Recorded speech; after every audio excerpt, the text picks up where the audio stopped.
Everyone welcome back to my YouTube channel. അപ്പോൾ നമ്മൾ ഇന്ന് സംസാരിക്കാൻ പോണത് ഇന്ന് പണിപ്പുര ടാസ്കിന്റെ എനിക്ക് തോന്നുന്നു 4ാമത്തെ ടാസ്ക് ആയിരുന്നു ഇന്ന് പണിപ്പുരയിലേക്ക് എൻ്റർ ആവാനുള്ള. അത് ക്യാൻസലായി. പക്ഷെ ടാസ്ക് ഭയങ്കര എക്സൈറ്റിംഗ് ആയിരുന്നു. എനിക്ക് ഓരോരുത്തരോടും നമുക്ക് ഓരോ ടൈപ്പ് ഓഫ് വികാരം തോന്നും. ഭയങ്കര എൻഗേജിങ് ആയിരുന്നു. എനിക്ക് ഭയങ്കരമായിട്ട് ഇഷ്ടപ്പെട്ട ഇത്രയും നടന്ന ടാസ്കിൽ എനിക്ക് ഏറ്റവും ഇഷ്ടപ്പെട്ട ഒരു ടാസ്ക് ആയിരുന്നു ഇത്. അതിൽ ഞാൻ ആദ്യം തന്നെ പറയട്ടെ, അനീഷായിരുന്നു ഏറ്റവും നന്നായിട്ട് പ്ലേ ചെയ്ത്. അതിന്റെ ഡീറ്റെയിൽസ് ആയിരിക്കും ഞാനിപ്പോൾ പറയാൻ പോണത്.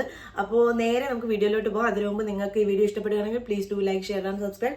നിങ്ങളുടെ അഭിപ്രായങ്ങൾ കമന്റ് ചെയ്യുക. അപ്പൊ നമുക്ക് നേരെ വീഡിയോയിലോട്ട് പോകാം. അപ്പൊ ആദ്യം ഒരു കാര്യം പറയാനുള്ള, ആദില നൂറ നമ്മൾ പറഞ്ഞിട്ടുണ്ടായിരുന്നു ഫാമിലിയുടെ കാര്യം വന്നപ്പോഴത്തേക്കിന് അവരെന്ത് ചെയ്തു, ഫാമിലി സെലക്ട് ചെയ്തു. 750 പോയിന്റ്സ് എന്ത് ചെയ്തു, അവർ വേണ്ടാന്ന് വെച്ചു, ഫാമിലിക്ക് ഇമ്പോർട്ടൻസ് കൊടുത്തു. പക്ഷെ ഇതിൽ ബിഗ് ബോസിന്റെ മൈൻഡ് ഗെയിം എന്തായിരുന്നു എന്ന് വെച്ച് കഴിഞ്ഞാൽ ഫാമിലിയിലേക്ക് വരുന്നു എന്ന് മാത്രമേ പറഞ്ഞുള്ളൂ, എന്ന് വരുന്നു എന്ന് മെൻഷൻ ചെയ്തിട്ടുണ്ടായിരുന്നില്ല. അപ്പൊ അവര് പറഞ്ഞു ഫാമിലി വീക്ക് സാധാരണ വരുന്നത് 13, 14 ആ ഒരു വീക്ക് ടൈമിലായിരിക്കും വരുന്നത്. അപ്പോ ആ സമയത്ത് ആരൊക്കെ ഉണ്ടാവും ഇല്ല എന്ന് പോലും അറിയത്തില്ല. അപ്പൊ നിങ്ങൾ 750 നഷ്ടപ്പെടുത്തിയത് ഭയങ്കര മണ്ടത്തരമാണെന്നുള്ള രീതിയിൽ ബിഗ് ബോസ് പറഞ്ഞു. അപ്പോഴാണ് അവർക്ക് അവിടെ ഒളിഞ്ഞു കിടന്നിരുന്ന സാധനം ഇതായത്. അപ്പോൾ അത് കഴിഞ്ഞതിന് ശേഷമാണ് ഈ ടാസ്ക് വരുന്നത്. ഈ ടാസ്കിൽ പറഞ്ഞിരിക്കുന്നതെന്ന് വെച്ചാൽ എന്തും ചെയ്യാൻ ധൈര്യമുള്ള 3 പേരാണ് വരേണ്ടത്. അപ്പോൾ ആര്യൻ ആദ്യം പറഞ്ഞു ഞാൻ എന്താ പറയാ പേര് എഴുതിയിട്ട് കണ്ടുപിടിക്കാം അങ്ങനെയൊക്കെ പറഞ്ഞപ്പോഴത്തേക്കിന് ആര്യൻ അതിന്റെ ഇടയ്ക്ക് ഒരു ഡയലോഗ് പറഞ്ഞിട്ടുണ്ടായിരുന്നു, ഇത് പോയി ഗെയിം കളിച്ചിട്ട് തിരിച്ചു വരുന്നത് വരെ ഞാൻ നന്നായിട്ട് ഊക്കും കേട്ടോ എന്ന് പറഞ്ഞിട്ടുണ്ടായിരുന്നു. അപ്പൊ ഇവരുടെ മനസ്സിലല്ല ഇത് കിടപ്പുണ്ട്. അതിനുശേഷം വോട്ടിങ്ങിലൂടെ 3 പേരാ പോയിട്ടുണ്ടായിരുന്നത്. ആര്യൻ, ജിസയില്, നമ്മുടെ അനീഷ് 3 പേരും കൂടി പോയി ആക്ടിവിറ്റി റൂമിലേക്ക് ചെന്നു. പ്ലാസ്മ ടിവിയിൽ ഇവരെ കാണാൻ പറ്റും. അപ്പൊ അവിടെ 3 കാർഡുകൾ ഇരിപ്പുണ്ട്. ഫസ്റ്റ് അനീഷ് ചെന്നപ്പോൾ ഫസ്റ്റ് കാർഡിന്റെ അടുത്ത് നിന്നു, രണ്ടാമത് ആര്യൻ നിന്നു, മൂന്നാമത്തേതിൽ ജിസയിൽ നിന്നു. ആദ്യത്തെ കാർഡിൽ ഉണ്ടായിരുന്നതെന്ന് വെച്ച് കഴിഞ്ഞാൽ ഇപ്പോൾ മുതൽ ബിഗ് ബോസ് സീസൺ അവസാനിക്കുന്നത് വരെ മൗനമായിട്ട് ഇരിക്കുക, മിണ്ടാതിരിക്കുക. അത് ഭയങ്കര ഹെക്ടിക് ആയിട്ടുള്ള ഒരു ടാസ്ക് ആണ്. കാരണം ഇത്രയും കാര്യങ്ങൾ നടക്കുന്ന സ്ഥലത്ത് മിണ്ടിയാലേ അവർക്ക് നിലനിൽപ്പുള്ളൂ. ആ സമയത്ത് അനീഷ് എന്ത് ചെയ്തു, ആ സാധനം വായിച്ചു കഴിഞ്ഞ ഉടനെ അനീഷ് ആ ടാസ്കിൽ ഇന്നായി. ഇതിനകത്ത് അവര് ബിഗ് ബോസ് ആദ്യമൊന്നും പറയുന്നില്ല, നിങ്ങൾ ചർച്ച ചെയ്തതിന് ശേഷമാണ് നിങ്ങൾ തീരുമാനിക്കേണ്ടതെന്നൊന്നും പറഞ്ഞിട്ടില്ലായിരുന്നു. അപ്പൊ അനീഷ് ഓൾറെഡി ഇന്നായി, നിൽക്കുന്നിടത്തുനിന്ന് എടുക്കുക, ഗെയിം കളിക്കുക, അതായിരുന്നു ആ ഒരു ഇത്. പക്ഷെ അനീഷിന്റെ സ്ട്രാറ്റജി എനിക്ക് ഭയങ്കരമായിട്ട് ഇഷ്ടപ്പെട്ടു. ബ്രില്യൻ്റ് ആയിരുന്നു പുള്ളി. അപ്പൊ അത് കഴിഞ്ഞതിന് ശേഷം നമ്മുടെ ആര്യന്റെ ഇതിലേക്ക് വരികയാണെന്നുണ്ടെങ്കിൽ, ആര്യന്റെ എന്ന് വെച്ച് കഴിഞ്ഞാൽ ആര്യന് ഒരുപാട് സംശയങ്ങളാണ്. ആര്യന്റെ സംശയങ്ങൾ നല്ലതാണ്. അപ്പോൾ എനിക്കിതിന്റെ ലാസ്റ്റ് വരെ അറിയാവുന്നുണ്ടാട്ടോ ഞാനിപ്പോ ഇങ്ങനെ ആര്യനെ പറഞ്ഞത്. അപ്പൊ ഈ ജ്യൂസ് അതായത് ഒറ്റ വലിക്ക് കുടിക്കുക, അതായത് രണ്ടാമത്തെ ആര്യന്റെ ഇതിനകത്ത് ഉണ്ടായിരുന്നത്. അപ്പൊ ആര്യന് മലയാളം വായിക്കാൻ അറിയില്ല, ജിസൈന് മലയാളം വായിക്കാൻ അറിയില്ല. അപ്പോ അനീഷിനോട് വായിച്ചു തരുമോ എന്ന് ചോദിക്കുന്നു. അനീഷ് മിണ്ടുന്നില്ല. കാരണം ഓൾറെഡി ടാസ്കിൽ ഇന്നെ ഇപ്പോൾ മുതൽ എന്നാണ് എഴുതി വെച്ചേക്കുന്നത്. അവര് പറയുന്നു, അപ്പൊ ബിഗ് ബോസിനോട് പറയുന്നു ബിഗ് ബോസ് ഇത് വായിക്കുന്നത്. അപ്പൊ ബിഗ് ബോസ് 2-3 വട്ടം പറയുന്നത് അനീഷ് ഇത് വായിച്ചു കൊടുക്കാൻ. അവസാനം അനീഷ് ഒരു കാരണവശം വിട്ടുകൊടുത്തില്ല. കാരണം അതിനകത്ത് വ്യക്തമായിട്ട് എഴുതിയിട്ടുണ്ട് ഇപ്പോൾ മുതലാണ്. അനീഷ് എങ്ങാണ് സംസാരിച്ച് പോയി കഴിഞ്ഞാൽ ബിഗ് ബോസ് പറയാം അനീഷിന് എന്താ ഇതില്ലായിരുന്നോ, ഇതൊരു മൈൻഡ് ഗെയിം ആണെന്ന് പറഞ്ഞു കഴിഞ്ഞാൽ അവിടെ ഫ്ലോപ്പ് ആവും. കാരണം നേരത്തേത് അതേപോലെ തന്നെയായിരുന്നു.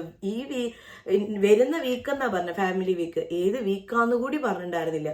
അപ്പൊ അങ്ങനെയൊക്കെയുള്ള മൈൻഡ് ഗെയിം നടക്കുന്നുണ്ട്. അനീഷ് അതിന് ബിഗ് ബോസിന് പോലും മറുപടി കൊടുത്തിട്ടുണ്ടായിരുന്നില്ല. അപ്പൊ ഇതെല്ലാം പ്ലാസ്മ ടിവിയിലൂടെ നമ്മുടെ ബാക്കിയുള്ളവർ ലിവിംഗ് റൂമിലിരുന്ന് കണ്ടോണ്ടിരിക്കാം.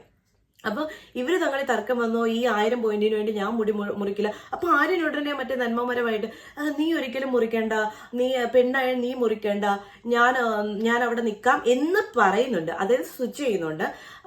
അതായത് അത് ബിഗ് ബോസ് പറയുന്നതെന്ന് വെച്ച് കഴിഞ്ഞാൽ നിങ്ങൾക്ക് തീരുമാനം എടുത്ത് നിങ്ങൾക്ക് ആർക്ക് വേണമെങ്കിൽ ഇതിലും നിങ്ങൾക്ക് 3 പേർക്ക് കൂടെ സ്വിച്ച് ചെയ്യാം. പക്ഷെ അനീഷ് പിടിയാല് അനീഷിന്റെ ഗെയിം അങ്ങനെ തന്നെ നിൽക്കുന്നുണ്ട്. അതേപോലെ ജിസയിലിന് പറ്റില്ല എന്ന് പറഞ്ഞു. അപ്പൊ ആര്യൻ പെൺകുട്ടിയെ നീ മുറിക്കേണ്ട, ഇതാണെന്ന് പറഞ്ഞ് കൺവിൻസ് ചെയ്യുന്നു. എന്നിട്ട് ആര്യൻ ഇപ്പുറത്തേക്ക് വന്ന് നിൽക്കുന്നു. 3ാമത്തേതിലും ഇവളെ ഇപ്പുറത്തേക്ക് നിർത്തുന്നു. എന്നിട്ട് ബിഗ് ബോസിനോട് പറയാം, ബിഗ് ബോസ് ഞാൻ 3ാമത്തേതിൽ എടുക്കാം, പക്ഷെ ഞാൻ മുടി വെട്ടില്ല. അതിലെന്താണ് അർത്ഥം? ആ ടാസ്ക് ചെയ്യാൻ പറ്റുമെങ്കിൽ മാത്രം നന്മവരം കളിച്ച് അങ്ങോട്ട് പോയാൽ പോരെ, അല്ലാതെ അതിന്റെ ആവശ്യമില്ലല്ലോ. അത് കഴിഞ്ഞിട്ട് മറ്റേ റിലീജിയസ് കാര്യങ്ങളൊക്കെ കൊണ്ടുവരുന്നുണ്ട്. അതായത് ഈ ഞങ്ങളുടെ അച്ഛൻ മരിക്കുമ്പോഴാണ് മുടി മുറിക്കുന്നത്, അല്ലാതെ ഞങ്ങൾ അതൊന്നും ചെയ്യില്ല, അത് ഞാൻ എൻ്റെ ഫാമിലിക്ക് വേണ്ടിയിട്ടാണെന്നൊക്കെ പറയുന്നു. അതിൻ്റെ ഇടയ്ക്ക് ജിസയിൽ പറയുന്നുണ്ട് വിധവകളാണ് മുടി മുണ്ടനം ചെയ്യുക. ഇവര് റിലീജിയസ് ആയിട്ടുള്ള കാര്യങ്ങൾ കൊണ്ടുവരുന്നു. ഈ പറഞ്ഞ ഇതേ സെയിം സാധനം ആര്യൻ പറയുന്നു 10,000 പോയിന്റും 5-10 സെക്കൻഡും കൂടെ കിട്ടുമായിരുന്നുണ്ടെങ്കിൽ ഞാൻ എൻ്റെ മുടി മുറിച്ചായിരുന്നു. അപ്പൊ എന്താ ഈ അച്ഛനും അമ്മയൊന്നും ഇല്ലേ? അതാണ് എനിക്ക് മനസ്സിലാവാത്തത്, ഈ ഡബിൾ സ്റ്റാൻഡ്. അതായത് ആര്യൻ ഒരു കാരണവശാലും മുടി മുറിക്കാൻ താല്പര്യമില്ല, ജിസൈലിനും ഇല്ല. ഇൻ കേസ് അതേപോലെ അത് കഴിഞ്ഞതിന് ശേഷം ഇവരെ തർക്കം വന്നു, കുടുംബാംഗങ്ങളോട് ചോദിക്കാന്ന് പറഞ്ഞു. അങ്ങനെ ഇവര് വന്നപ്പോ തന്നെ ഇവരുടെ റിലേ കട്ടായി. കാരണം ഇവരെന്തും ചെയ്യാമെന്നും പറഞ്ഞിട്ടും ആരും ഡയലോഗൊക്കെ അടിച്ചതിന് ശേഷമാണ് ഈ ടാസ്കിലേക്ക് അയക്കുന്നത്. ആ സമയത്ത് ഇവര് ചെയ്യില്ല എന്ന് പറയുമ്പോൾ ഇവർക്ക് ഇറിറ്റേറ്റ് ആവും. ആക്ച്വലി ബിന്നി പറയുന്നുണ്ട്, നീ ചെയ്യാമെന്ന് പറഞ്ഞാൽ മതി. ആ സമയത്ത് ചിലപ്പോൾ ഇവര് പറയും, നീ ഒരു 1000 പോയിന്റ് വേണ്ടി നിന്റെ മുടി മുറിക്കണ്ടെന്ന് ഇവര് ചിലപ്പം പറഞ്ഞു തന്നിരിക്കും. അങ്ങനെ പല പെൺകുട്ടികളും, അതേപോലെ രണ ഇതില് ജിസേലിനെ പറയുന്നുണ്ട്, ഞാൻ വേണമെങ്കിൽ മുടി മൊട്ട അടിച്ചേനെ. രണ കുഴപ്പമില്ലായിരുന്നു, രണയൊക്കെ എഴുന്നേറ്റ് നിന്നതാണ് ഈ ടാസ്കിന് പോകാൻ വേണ്ടിയിട്ട്.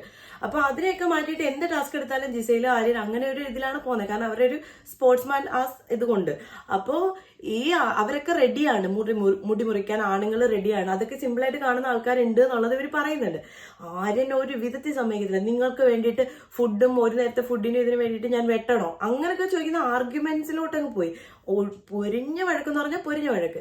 അത് കഴിഞ്ഞതിന് ശേഷം ഇവരെന്തോ ഇത് ആരും ചെയ്യത്തില്ല എന്ന് പറഞ്ഞു. അവര് ലിവിംഗ് റൂമിൽ പോകാൻ പറഞ്ഞു.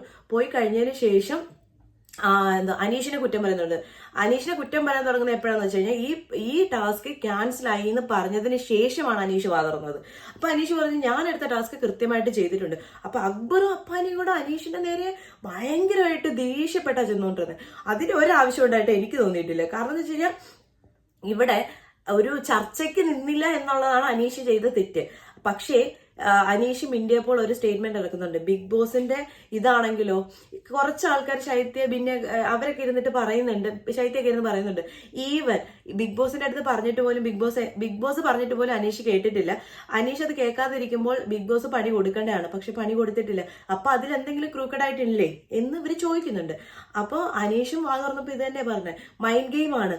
അപ്പൊ എന്തെങ്കിലും എന്റെ വായിൽ നിന്ന് ഇതായി കഴിഞ്ഞു കഴിഞ്ഞാൽ ഇപ്പോൾ മുതൽ എന്ന് അതിനകത്ത് എഴുതി വെച്ചേക്കുന്നത്. അപ്പൊ ഞാൻ എന്റെ കംപ്ലീറ്റ് ഇതും ഞാൻ എന്റെ ഇതിൽ കൊടുത്തിട്ടുണ്ട്.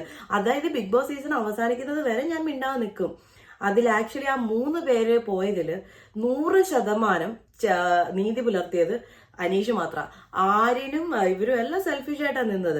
അല്ലാതെ അവർക്ക് മണിപ്പൂര ടാസ്കിൽ അത് അങ്ങനെയൊക്കെ പറയുന്നുണ്ടായിരുന്നു. അത് കഴിഞ്ഞിട്ട് മറ്റേ അപ്പാനി പോയിട്ട് ആര്യനെ ആശ്വസിപ്പിക്കുന്നുണ്ടായിരുന്നു. പക്ഷെ കുതിര കയറാൻ നേരത്ത് അനീഷിന്റെ മുകളിലേക്ക് വരും.